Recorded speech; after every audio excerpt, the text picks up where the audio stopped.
Troisième et dernière partie de cette émission avec Sidi Napon, notre invité. Il y a également Jean-Michel Guédé, ils sont côte à côte, Burkina Faso contre la Côte d'Ivoire. Et puis Roger Itoto qui sert d'arbitre, Roger Itoto qui est de la RDC. Tout de suite, nous saluons nos internautes.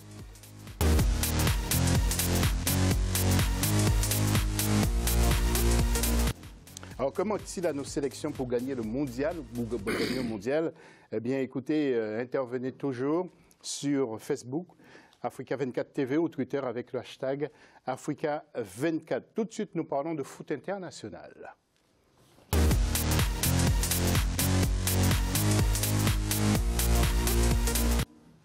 Et nous allons partir en Europe rapidement pour jeter un coup d'œil sur les barrages avec dimanche 12.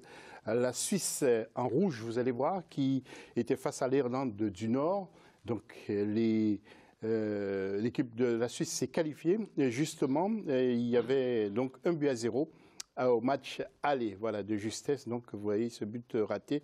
La Suisse, je vous l'ai dit, qui est en rouge, qui a sauvé sur son but. Et puis la Croatie qui s'est également qualifiée. La Croatie, vous voyez, en rouge et blanc, qui s'est qualifiée, donc et a obtenu son ticket pour partir du côté de la Russie. Ce lundi, il y aura Italie-Suède. L'Italie qui a perdu 1-0 à l'aller. Et puis mardi, R contre Danemark à l'aller. Et c'était 0-0. Maintenant, eh bien, nous allons rester sur notre territoire en Afrique pour voir ce qui s'est passé. Et d'abord, je vous propose de regarder ce résumé de la rédaction sur ce 6e tour de la Coupe du Monde et après beaucoup de commentaires à venir. Elles sont 5 équipes nationales, les Super Eagles du Nigeria, les Pharaons d'Égypte, les Lions de la Teranga du Sénégal, les Lions de l'Atlas du Maroc et les Aigles de Carthage de la Tunisie, à se qualifier pour la Coupe du Monde de football 2018. Le tableau a été complété ce week-end à l'issue de la 6e journée des éliminatoires.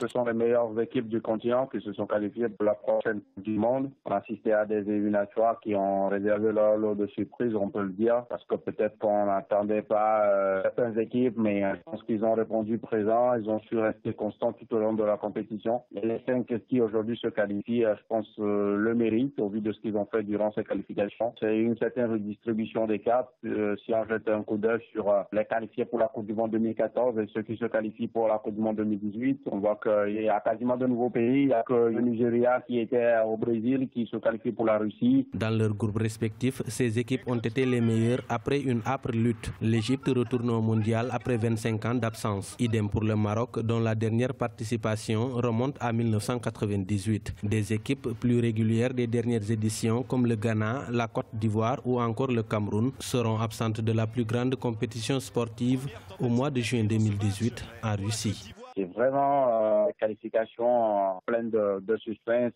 auquel on a assisté. Pour le continent africain, veut une équipe qui va aller en demi-finale de Coupe du Monde parce qu'on a déjà fait des quarts de finale, on a déjà fait des huitièmes de finale, et ça on connaît. Et puis bien évidemment, il y a aussi le tirage au sort le 1er décembre. On va voir les poules dans lesquelles tomberont toutes ces équipes africaines-là. Après sa première et brillante participation en 2002, le Sénégal retrouvera la Coupe du Monde 15 ans après. Plus habitué de cette compétition, le Nigeria en est à sa 6e phase finale. La dernière.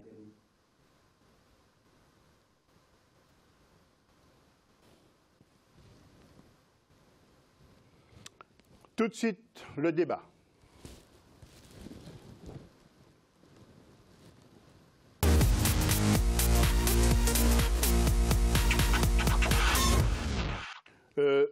Roger, je voudrais savoir, avant de retrouver Sidi Napon, quel visage avez-vous trouvé pour le Burkina Faso? Quel était le visage de cette équipe?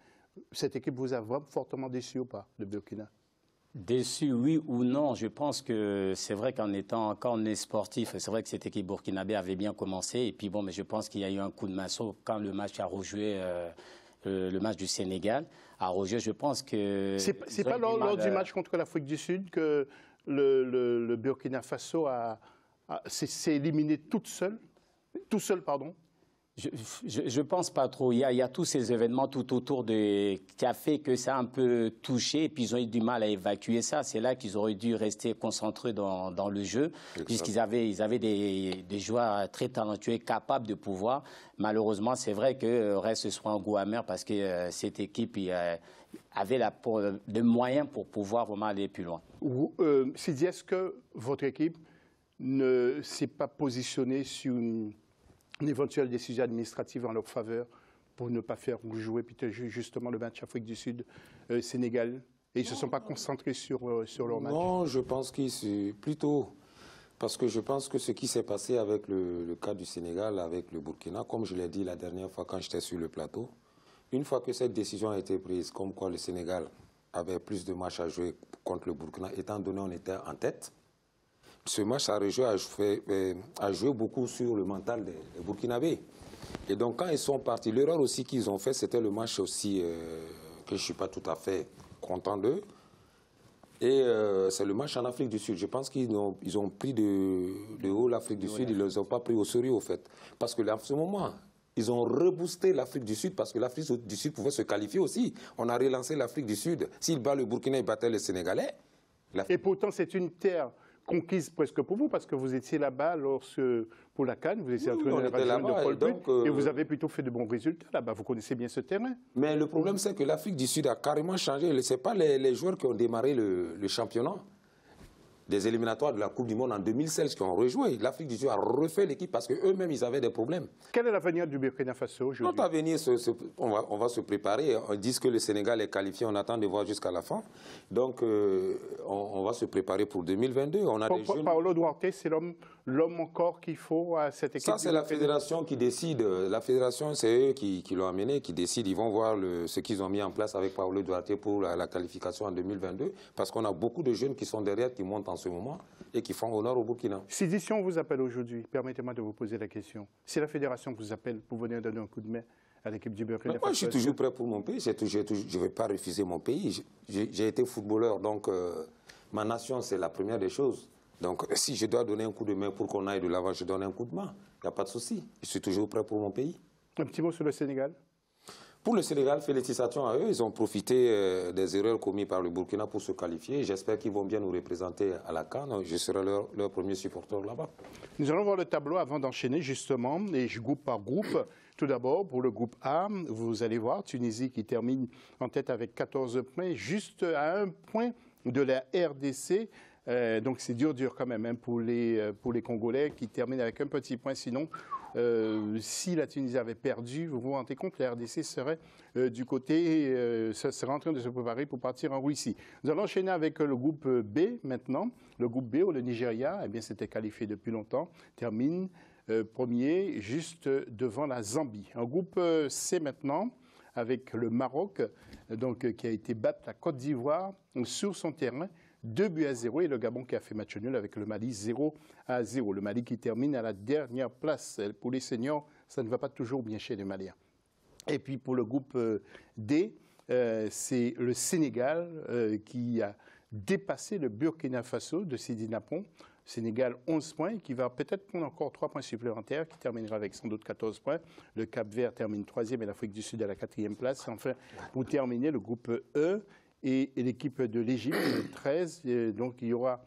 attention, il y aura... Oui, ils ont joué donc, ce dimanche, un but partout pour les deux matchs, Ghana-Égypte et Congo-Ouganda. Le Congo qui termine à la dernière place. Nous allons donc enchaîner avec, bien entendu, un retour sur Afrique du Sud-Sénégal, où le Sénégal, vous allez voir, qui est en blanc, a marqué 2 superbes buts, avec Diafra Sakho à la 11e, et puis un but contre son camp de Ndiaye. Les Sénégalais se sont plus battus que les autres. Roger Itoto, est-ce que c'est votre avis dans ce groupe surtout? Oui, c'était un groupe difficile. On ne pouvait pas dire telle équipe qui allait sortir devant parce que les équipes se valaient. Et puis, bon, ce match de Sénégal contre l'Afrique du Sud, et elle n'était pas aussi évidente. Il y a eu 2-0 pour le Sénégal, mais l'Afrique du Sud a démontré un très beau jeu.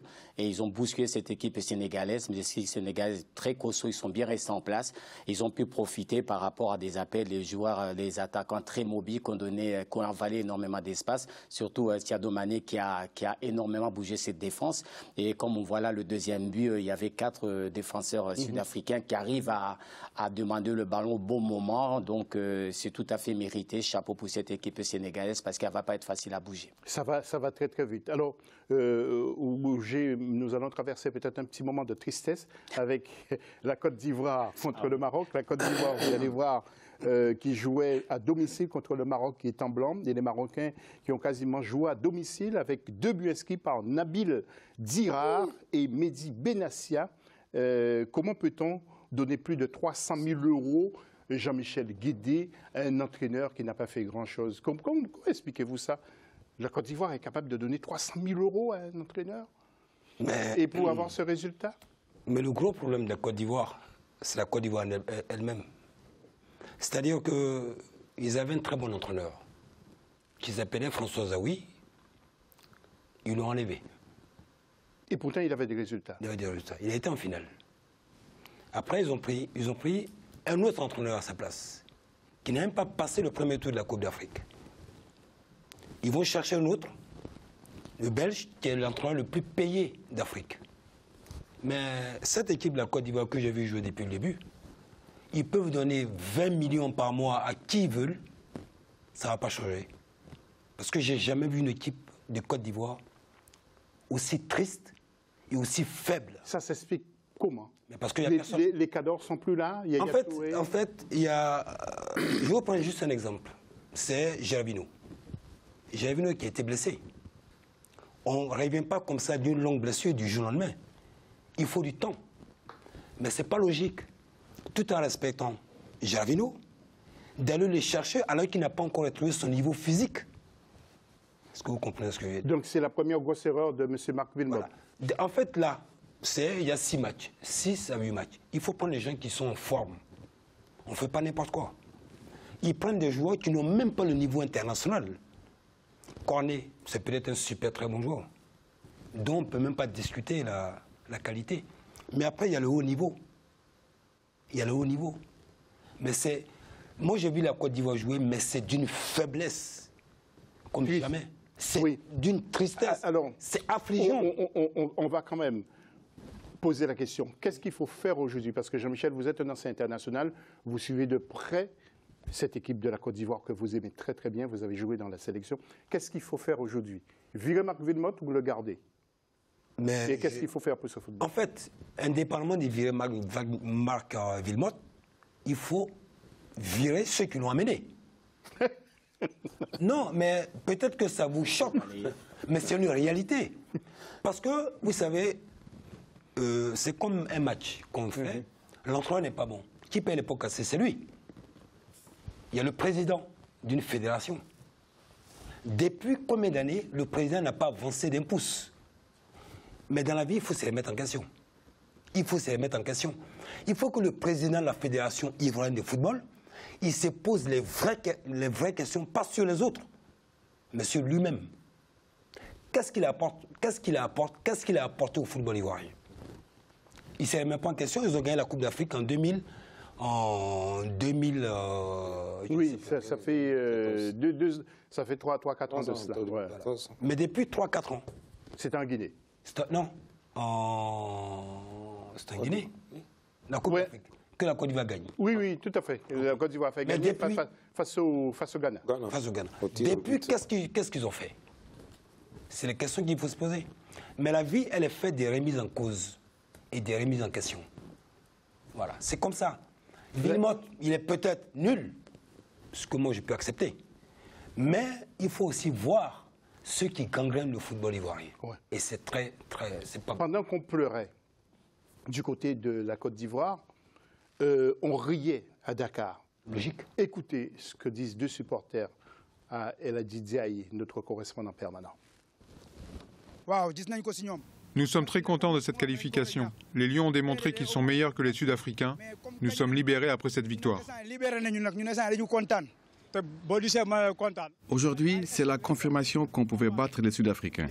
On invite tous les supporters mardi au stade pour qu'on puisse faire la fête et jubiler. que personne ne reste chez lui. On doit montrer aux joueurs que le peuple est derrière lui.